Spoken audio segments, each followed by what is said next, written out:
بسم اللہ الرحمن الرحیم۔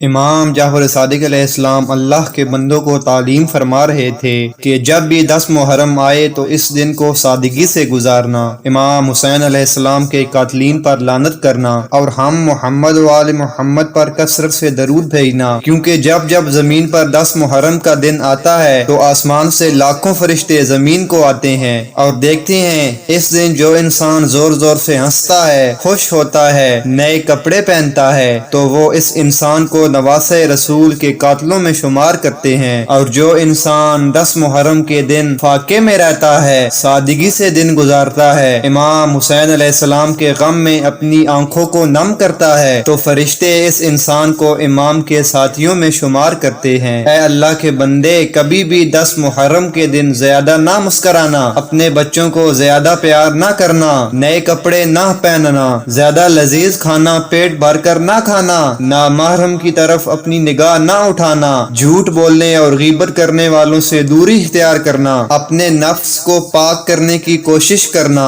جتنا ہو سکے اپنے آپ کو اللہ کی عبادت اور کربلا والوں کی یاد میں مصروف کرنا، اور ہم محمد و آل محمد پر درود بھیجنا، کیونکہ یہ عمل تمہیں ہمارے ساتھ کر دے گا اور یوں تجھے جنت میں وہ مقام ملے گا جہاں ہم رہتے ہیں۔ اور اس دن جب بھی ٹھنڈا پانی پینا، آل محمد کی پیاس کو یاد رکھنا۔ اور پھر امام جعفر صادق علیہ السلام نے فرمایا، وہ عورت جو محرم کے ایام میں بے پردہ ہو کر گھومتی ہے یا خوشبو لگاتی ہے جس خوشبو سے نامحرم اس کی طرف متوجہ ہوتے ہوں، تو امام نے فرمایا ایسی عورتیں جتنا بھی آل محمد کا ذکر کریں، عبادت کریں، ان کو کوئی اجر نہیں ملے گا۔ یاد رکھنا، محرم کی حرمت کے لیے عورت کا پردہ دار ہونا ضروری ہے، کیونکہ جو عورتیں محرم کے دنوں میں بے پردہ ہو کر گھومتی ہیں تو اللہ اس کے مقدر میں دوزخ کو لکھ دیتا ہے، اور یوں وہ عبادات کر کے بھی دوزخ کی حقدار بن جاتی ہیں۔ اللہ تعالیٰ آل محمد کے صدقے ہمارے تمام گناہ معاف فرمائے اور ان محرم کے ایام کو اچھے طریقے سے گزارنے کی توفیق عطا فرمائے۔